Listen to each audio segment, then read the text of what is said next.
What's good, y'all? It's Timmy Too Dope. I appreciate you clicking on this video and kicking it with me today. In this one, I just want to go over a few songs that I've been enjoying recently, a few songs that I've added to the playlist that I've had in constant rotation. Starting with the Wu-Tang Clan, who I'm about to see tomorrow or today, if you're watching this the day that this video gets released. They're stopping in Detroit for their final chamber tour. Run the Jewels and Coast Contra are going to be opening for Wu-Tang. Very excited to see all three groups. I think it's real dope that they're bringing two other groups to open for maybe the most legendary group of all time. And yeah, so I just been listening to a lot of Wu-Tang in preparation for that show. Also been listening to a lot of JID. He just dropped off the Preluxe, he's calling it, for his God Does Like Ugly album. And all 4 songs on that Preluxe sound amazing. If that's, anything to go off of for what the actual album is going to sound like, we might be in store for Album of the Year from JID. He also dropped off a great featured verse with Offset on the track called Bodies. When I initially heard that Bodies track, I heard the "Let the bodies hit the floor" little preview from Offset, and I said, oh no. Like literally out loud, I said that because I love that song and I just thought Offset's about to ruin it. And he didn't. To my surprise, even without the JID verse, I really enjoy that song. And any JID verse just, takes any song up at least a couple notches. Next up, we got Nick Grant, his project called I Took It Personally. I've been hearing the Rory and Maul podcast talk about Nick Grant for years. Finally got around to checking out a project of his and I love it, man. Top tier lyricism, great writing, makes some pretty good songs as well. He said in one of the songs, I think it's the Big Timers joint, he said, I'm from where the choppers do a lot of damage. Think electric slide, make you move your whole family. Dog, I almost crashed the whip when I first heard that bar, bro. That shit had me wilding out, bro. Yeah, Nick Grant, I Took It Personally. Highly suggest go checking that out. I've also been checking out a few freshmen from the XXL list. Mostly Baby Chief Do It. His track Went West, where he's talking about going Kanye West as far as production goes and nothing else. Definitely enjoy Baby Chief Do It on that track, and I'm getting around to checking out some more Baby Chief Do It as well. But the one that really stuck out to me as far as the freshman list, besides Rayvon, besides Samara Sin, who I've been bumping, is Nino Pade, bro. Nino Pade has really impressed me with damn near everything that I've heard since finding out about him from the XXL freshman list. Tomorrow will be better. One of my favorites from him. Tree on the Hill, absolutely love. And then there's a third one that I can't remember the name of it that I really enjoy as well. Nino Pade, on his way to being one of my favorites from this XXL freshman list. We also have somebody who is a former XXL freshman. Wale dropped off a nice smooth R&B joint called Where Do I Start? And I don't think there's anybody better in that 90s R&B sample hip hop romantic bag than Wale. Wale's been doing that his entire career, and 2025 is no different. Just maybe a more mature version of that, but still the quality's there. And yeah, this one definitely constant rotation on my playlist right now. And I saw he dropped off some sort of freestyle recently. I was literally just scrolling through Twitter and saw he dropped off that, so definitely got to get to that in due time as well. Next up might be a controversial one, and I do have some negatives from it. Drake, What Did I Miss? I know I'm probably about to activate all the haters and shit in the comments. Listen, I fuck with Kendrick and I fuck with this Drake track. You know what I mean? You're allowed to do both. I know the internet might have you think that you can't, but you can definitely go out here and do both. And that's me. That's me, bro. I heard this and I said, this is exactly the track that Drake needs right now. People will think he's dragging it, of course, but he didn't really take any shots at Kendrick.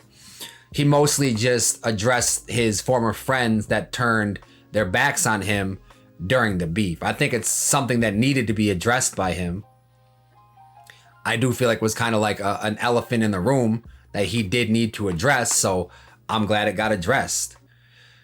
Now, speaking of addressing things, Drake, what are you doing in that video?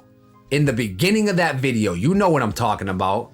The guns, the 70-some guns in that video laying on the ground for what? As somebody who says, yeah, I listen to Kendrick and I still kind of fuck with Drake, you make it so hard to defend you doing that type of corny shit. It's like you make this nice song that we can vibe to. Cool, you're addressing the people that turn their backs. I can fuck with that. What I can't fuck with is the fake tough guy shit. Especially when you have a lawsuit still going on. And that lawsuit involves somebody shooting at your house.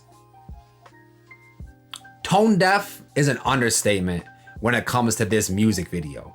The song though, I'm not mad at it at all. As far as rapping goes, I don't think there's anybody in the game right now, maybe 2-3 other people, rapping as good as Deante Hitchcock right now. He dropped off an album earlier this year. I forget the name of the album. Thoroughly enjoyed that album. The song On the Edge, one of my favorite songs from this year.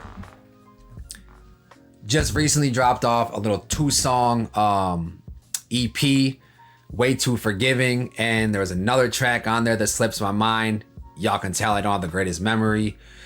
But even before that, he was dropping off like daily freestyles, daily like writing exercises and stuff, and it was some of the best writing that you've ever heard, as far as just some daily let me jot this shit down, you know, on the spot type shit, you know what I mean?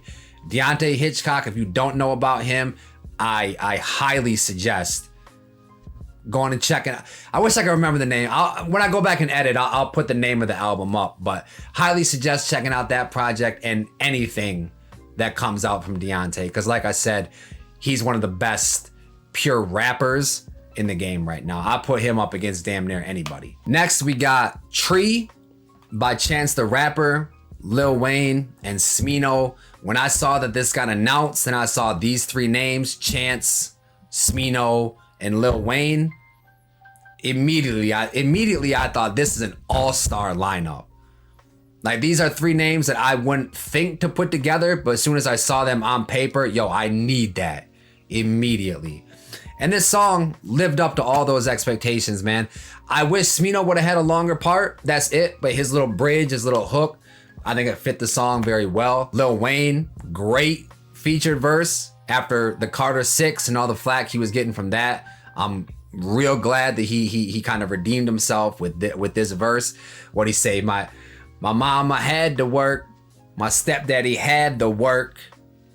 Don't tell me to pass the perp, cause pass the perp ain't at this church. Yo, that's the Wayne I know. That's the Wayne I love. That's the Wayne we need, bro. Love that Wayne verse. And then Chance got a Starline album coming out soon that he's been talking about for it seems like years now. And his verse was great as well.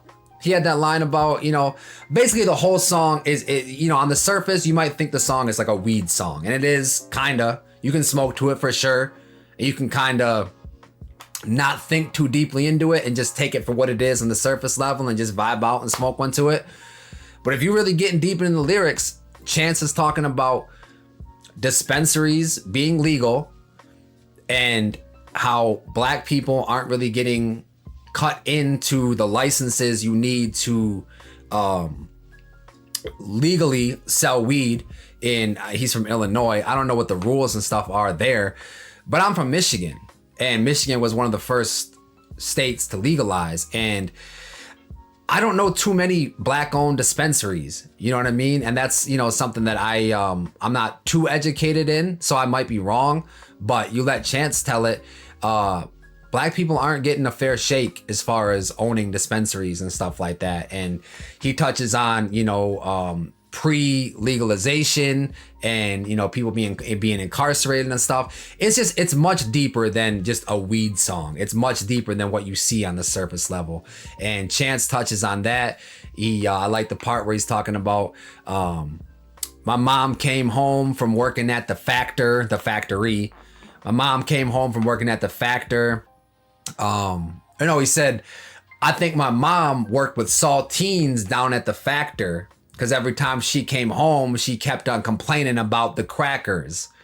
You know, saltine, crackers, just like that innocence, that perspective that Chance is speaking through, I think is dope. But he's talking about, damn, my mom always complaining about these crackers. So in a child's mind, oh, she must be working at the saltine factory, not knowing she's talking about working for, you know, white people. Basically, love the song, man. And like I said, you can take it both ways. You can take it surface level, or you can choose to look deeper into it. Either way, very enjoyable. The last track I want to talk about, or the last album actually I want to talk about, Melanchronica by Bas and The Hics. Where do I start about this album? First of all, let's start with Bas. Bas has been one of my favorite artists to watch over the past couple years, watching his evolution, just watching his development, watching him develop into the artist that he is today has been a beautiful thing to watch. When he first came onto my radar, it was, I think, Tribe with J. Cole. And then he dropped a few of those other songs around like that same type of vibe. And then over the years, you slowly see him work with other artists, The Hics, FKJ, and kind of morph his sound and kind of just evolve his sound into what it is today. And J. Cole had Bas pretty heavily on the off-season album. And for my money, I think Bas was like the unsung hero, kind of like the MVP of that album, with his writing on the hooks to his melodies to the bridges to some of the harmonies and stuff. Like he glued that album together on a lot of tracks. You know what I mean? Especially the more melodic tracks towards the end on that off-season album. Bas has been one of my favorite artists to watch develop over the past couple years. And then you add The Hics to the mix. Damn, bars. Then you add The Hics to the mix. The Hics are a group. It's a girl and a guy, and I think there might be one other person that does drums or something, but it's mainly just the guy and the girl. I forget their names, Roxanne and I forget the dude's name, but regardless, they're very I don't even know how to describe them.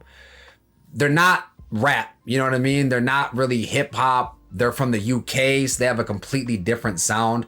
And I think it meshes with what Bas does beautifully.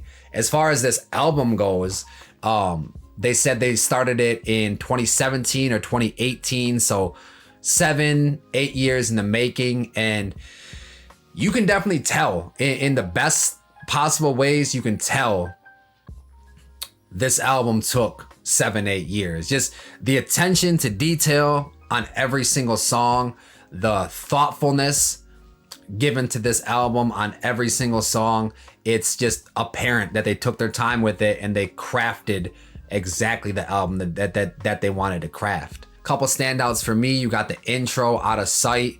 Bas on that second verse, bro, man, some of the just sexified, bro. I'm not saying Bas is sexy or anything like that. I'm just saying his verse, very sexy. The second verse of Out of Sight. You got Norbit with Absol, great Absol verse. You got Four Walls, which is slowly becoming one of my favorite. Everyday People might be one of my favorite songs this entire year. You got Roxanne's Interlude, which is just absolutely beautiful. She says, what's she saying? She says, I've been seeing strobe lights, but with you in my arms, I see sunrise. She's used to on and off love, strobe lights, on and off. But with you in my arms, I see sunrise. I see something that's more sustainable. You know what I mean? Something that's going to be here, something that's more stable. You know what I mean? Just excellent writing. What are some other songs? I don't have the track list up, but just an amazing album, start to finish. 0 skips on it. There's some nice raps from Bas as well, but Bas is mostly singing, doing some nice melodies and shit on there. And yeah, this is quickly becoming one of my favorite albums. This is quickly becoming one of my favorite albums of the entire year. And the mark of a great album to me is when you listen to it and you go, yo, this is a good album. Like, I really enjoy this album. But there's like 2 or 3 songs on there that aren't really your favorite. But then you return to the album, and every time you return to the album, those songs that used to be not your favorite, you're going, damn, I think I like this song. And then you return to it again and you go, oh no, this is my favorite song right now. Then you're at work or whatever, and that song stuck in your head, and it's like, damn, this song is my favorite. That used to be a song that I maybe would skip. You know what I mean? That's exactly what this album is doing, man. Yeah, I've rambled too long. I've ranted for way too long. I thought this was gonna be a shorter video, so forgive me on that front. But I just wanted to go over a few songs and a couple EPs, couple projects, albums, whatever you want to call them, that I've had in constant rotation over the past couple weeks. Hopefully I get this video out to y'all in time. Let me know what's been in your rotation down in the comments. And as always, if it's not too dope, then it's probably mids.